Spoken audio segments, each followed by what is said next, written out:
Alright, we back. Goku and DC Season 4, Episode 16. Father versus Son. Piccolo versus Piccolo. Let's get into it. Shout out to the members. Jason, 57835. John Lane, 2016. OD Demon Wolf 34. And Quade Moke. Let's get it. The air between them was already thick with sulfur, and it was charged with opposing energies. It seemed to crystallize within the air. Then, with a shared silent understanding that words were now useless, they shot toward one another. Their collision was not a singular impact, but the opening note of a symphony of violence. Piccolo's fist, sheathed in a golden lightning, met King Piccolo's clawed hand, wreathed in crackling crimson. The sound was a deep, bone-jarring thum that shook the atmosphere. Before the echo could even fade, they became a blur once again. Piccolo's leg snapped in a blindingly fast axe kick. His father's forearm intercepted with a crack that sent shockwaves rippling through the ground below. A retaliatory jab from the Demon King aimed to crush a solar plexus was deflected by a whirling back fist that sparked against hell-forged knuckles. They hung in the crimson sky, a suspended maelstrom of emerald and gold and black and red. Each punch was a thunderclap, each kick a localized detonation that boomed across the entire wasteland. There was no strategy, no feints, just an apocalyptic test of raw, upgraded might. Fist met fist, canceling each other's force in bursts of concussive light. Knee crashed into knee, the shockwaves flattening the already decimated terrain that was beneath them. For a few terrifying seconds, it was a perfect, horrific stalemate, that the very sound of their battle, a continuous rolling peal of thunder, announcing the potential end of the world, it seemed. For a fraction of a second, Piccolo saw it, the infinitesimal lag in his father's guard. A slight over-rotation of the shoulder after blocking a vicious, golden elbow strike. It was an opening, a flaw in the monster's otherwise seamless defense. Instinct honed by battles.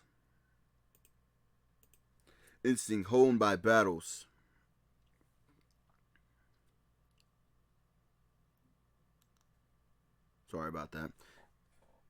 Flaw in the monster seemed otherwise defense. Instinct honed by battles overrode caution. With a roar that mixed his combat-taught aggression with divine fury, Piccolo committed. He pivoted on his leading foot, his entire body becoming a torque-driven weapon, and unleashed a devastating right cross aimed not just at his father's jaw, but to snap his head clean from his shoulders if given the chance. Golden lightning flared alongside his arm, promising complete obliteration. But it was all a trap. King Piccolo's supposed lag was a feint, a calculated surrender of space. As Piccolo's world-ending punch whistled through the air where his head had been, the ancient demon was already moving. He didn't block, he evaded, dropping his center of gravity with a serpent's grace, letting a seeming golden fist pass harmlessly over his crown. The momentum of Piccolo's own attack now worked against him, leaving his torso wide open. King Piccolo uncoiled from his crouch like a sprung bear trap, his own fist a mass of corded muscle sheathed in a pulsating crimson energy. He drove upward in a vicious short-range uppercut. It connected with Piccolo's diaphragm with a sickening wet crunch that echoed like a breaking boulder. The divine golden aura around Piccolo flickered violently. All the air within his lungs was driven out in a single, explosive gust, followed by a spray of saliva and ichor. His eyes bulged, the solar light within them dimming with a shock of agony.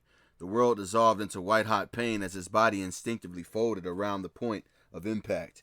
He didn't fly backward, he simply folded, keeling over forward, his flight failing as he gasped soundlessly for a breath that wasn't coming, hovering on the edge of consciousness. King Piccolo didn't celebrate the hit. Victory was a process after all, not just a moment. As his son doubled over, a broken puppet in the sky, the Demon King's eyes blazed with a cold, efficient malice. He didn't close the distance, he didn't gloat, he simply raised a single clawed finger, and crimson energy, thick and seething with the essence of Trigon's realm, coalesced around his pointed fingertip. With a contemptuous flick, he unleashed a thin, incandescent beam of pure hellfire. A demonic finger flame beam, aimed to drill straight through the hunched form of his vulnerable offspring. The beam lanced across the short distance, a line of absolute annihilation connecting father to son. In that final desperate microsecond, with agony screaming through his nervous system and his lungs refusing to function, Piccolo's will, a stubborn, defiant thing forged in rivalry and strange alliances, flared once again. His mind screaming in protest, clawed for the familiar discipline of his training. Not the wild crackling power of Shazam, but the focused defensive technique of his own upbringing. A shimmering disc-like barrier of orange energy, hexagonal and interlocking, snapped into existence mere inches from his chest. It was not the grand golden shield of a god, but the last-ditch effort, instinctual defense of a Namekian warrior. The crimson beam struck the barrier with a deafening screech of conflicting energies. For a heartbeat, the light held, spiderwebbing with cracks under the hellish pressure, but it held. The killing beam diffracted into a shower of harmless, sizzling sparks that cascaded around Piccolo's hunched form, buying him a single precious second to gasp a ragged breath of seething air. The thin, crackling barrier shattered, its energy spent, but it had done its job. It had given Piccolo that one vital moment, the agonizing vacuum in his lungs, filled with a burning gasp, and clarity returned with a surge of pure, survivalist fury. He saw his father's momentary surprise, the slight recoil as his beam was thwarted. Driven by pain and an instinct, Piccolo didn't retreat. He attacked. Still hunched, he channeled the last of his physical momentum. Boom. Coiling like a spring with a raw, guttural cry that held no divine thunder, only primal determination. He launched himself forward, not with a punch, but as a living projectile. He crashed into King Piccolo's midsection, wrapping his arms around the demon's waist in a desperate tackle. The impact was less of a clash of titans and more a freight train hitting a statue. But it was enough to break the older Namekian's posture. They became a tangled knot of green and black, wreathed in sputtering gold and angry crimson, and they shot downward. They hit jagged remains of a shattered plateau, not with a clean landing, but with a brutal grinding crash. Rubble exploded around them, but their momentum was unchecked. They didn't stop. They plowed through the rock, carving a trench of pulverized stone and glass, a comet of flesh and fury carving a new scar into the hell-blasted earth, tumbling and grappling as the world tore by in a blur of dust and fury. Locked in the grinding, chaotic tumble through rock and dust, King Piccolo didn't struggle against the grapple any longer. He endured it. His expression pressed against his son's shoulder was one of cold, seething calculation. As they carved their fiery trench through the earth, the Demon King simply focused inwards, tapping directly into the well of infernal power that Trigon had granted him. A low, resonant hum vibrated from his core, escalating into a crackle. Then it erupted, not as a blast, but as a corona. King Piccolo's body became the epicenter of a sudden, violent discharge of raw, crimson electricity. Jagged forks of red-black energy smelling of blood and sulfur lanced out in all directions, but their primary focus was the body clinging to him. For Piccolo, the world dissolved into a white-hot, all-consuming agony. It wasn't the blunt trauma of a punch. It was a million searing needles driving into every nerve ending, it seemed, a current of pure malice cooking him from the inside out. His golden aura sputtered and died, overwhelmed. His muscles locked in their desperate hold, convulsed violently, seizing beyond his control. A choked scream was ripped from his throat as the smell of his own scorched flesh filled his nostrils. The instinct to survive overrode the will to fight. His arms, racked with paralyzing spasms, flew open. Breaking the hold, he was flung clear, a smoking, wreathing mass of pain, tumbling to a scorched halt yards away. His divine transformation flickering weakly as he fought to remain conscious against the tide of fire that was now in his veins. The hellfire searing grip faded, leaving Piccolo smoldering on the scorched earth. Agony was a clarion call, not a defeat. Pushing through the tremors, racking his body, he forced himself to one knee. Across the smoldering trench, King Piccolo rose with deliberate, unhurried menace. Words were ashes. This would be settled by pure, annihilating will. Piccolo's hand came together at his side, not in the familiar circular motion of his previous attacks, but in the broader gathering stance. In between his palms, energy did not spiral. It condensed.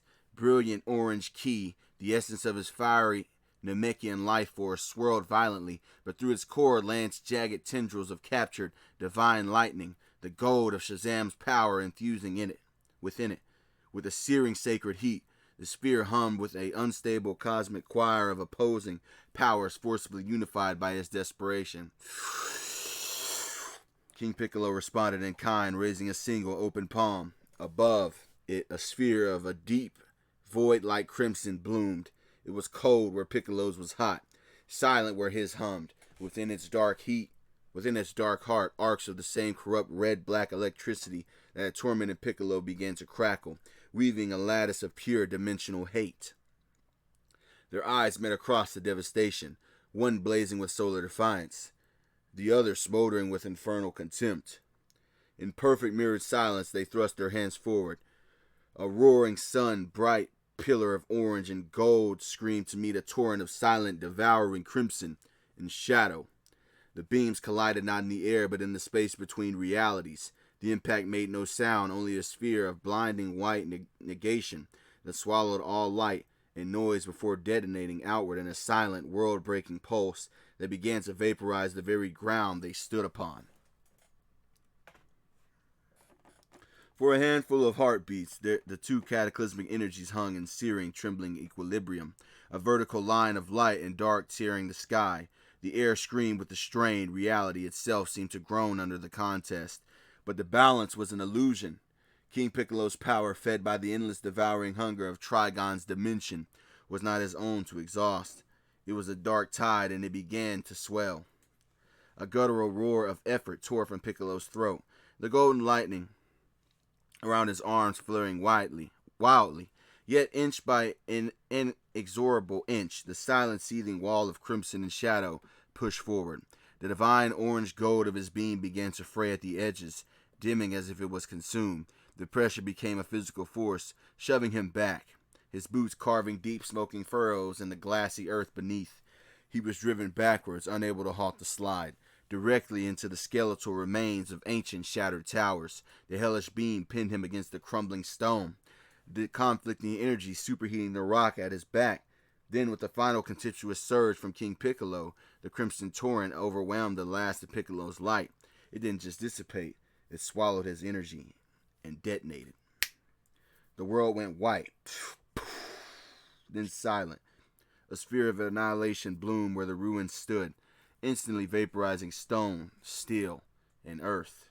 Then it erupted upward, a churning hellfire mushroom cloud of crimson and black, laced with the sickly green flashes of consumed namekian energy, punching into the blood-red sky. King Piccolo hovered before the simmering, radioactive crater that had once been ruins. The hellish mushroom cloud dissipated into the ever-present crimson haze, leaving only a vast glassy depression and the acrid smell of ionized despair. He watched the settling dust with cold, analytical eyes. There was no movement, no flicker of golden light, and no defiant pulse of ki. Only the empty echo of his own victory. A slow, disappointed sigh hissed from between his teeth. "What a waste," he muttered to the lifeless air. His voice held no sorrow, only a profound, weary contempt. All that potential, twisted into a guard dog's loyalty. All that power, diluted by borrowed light and mortal sentiment. He shook his head, turning his broad back on the devastation. His son was gone, not just defeated, but erased. A fitting end for a failed creation. The chapter was closed. He had taken a single step when it happened. A sharp crack of shifting, superheated stone from a mound of collapsed rubble at the crater's smoldering edge. A single green arm shot forth. It was battered, its black gi sleeves torn to shreds, revealing skin blistered and cracked, but it moved with impossible, desperate speed. Stretching far beyond natural limits, his arm extended. The clawed hand clamped onto King Piccolo's shoulder with a grip of iron. The Demon King froze. his crimson eyes widening a fraction in genuine shock. He started to turn. To see. He started to turn.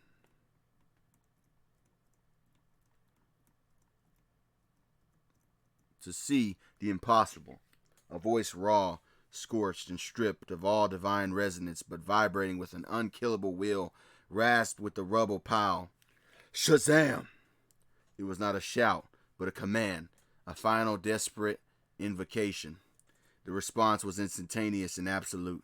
The blood-red sky did not part, it split. A colossal pillar of primal white gold lightning thicker than an ancient tree and crackling with the raw fury of creation itself bypassed all barriers and struck through Piccolo's outstretched arm directly into King Piccolo as he mixed it with his own natural key life force. There was no time for a roar. The world dissolved into a deafening, all-consuming kaboom. That was less a sound and more the universe realigning. The ground for miles around did not shake, it leaped, heaving upward in a seismic convulsion. King Piccolo was not blasted away, he was swallowed, pinned, and hammered into the earth by the concentrated wrath of the gods, a living lightning rod for his son's ultimate, defiant gambit. In the heart of the hellish explosion, microseconds from total atomization, Piccolo's warrior instincts had screamed. Brute strength was useless. His only chance was evasion and mitigation. As the crimson detonation bloomed, he didn't try to resist it. He used its initial concussive wave with the final desperate surge of his golden energy. He had flung himself with the blast like a green leaf caught in a hellish hurricane. Simultaneously, he crossed his arms and poured every remaining shred of his divine power, not into an attack, but into a dense, multi-layered barrier of hexagonal white light, reinforced with flickering gold.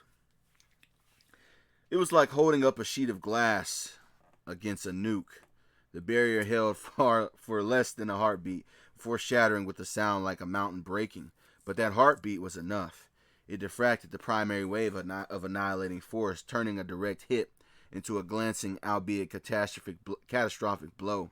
The concussive fire and corrosive energy still washed over him, scurrying the golden aura away, searing his skin, and feeling like it was rending his very cells apart. He was hurled through the air, a smoking, barely conscious projectile, to crash into the rubble pile at the crater's edge. Now panting heavily, each breath a ragged gas that tore at his scorched lungs. He lay half buried. His body was a tapestry of agony. Third-degree burns, cracked ribs, and one arm was nearly useless. The glorious Shazam form was now gone, leaving only battered namekian flesh. But his mind, sharpened by pain and defiance, had executed its desperate plan. He had survived the unsurvivable, not to flee, but to position himself. He had used the devastation as a smokescreen, and his own near corpse as a trap. The cost was immense, but it brought him the one thing he needed: his father's momentary certainty of victory and the point-blank range for a final, sacred counterstrike. Alright, that'd be the end of this episode. Funnily enough, I actually had more parts to this. I was going to have a part where King Piccolo survived the explosion and everything seemed to be lost, and then Superman got in the way, and then Superman gets involved. And then I was going to do a whole thing where it's going to be like a Superman Piccolo team up, but then I decided, I've had this arc going on long enough, so I think I'll just end it right here. But let me know what you guys think, and I'll catch you on the next one. Peace.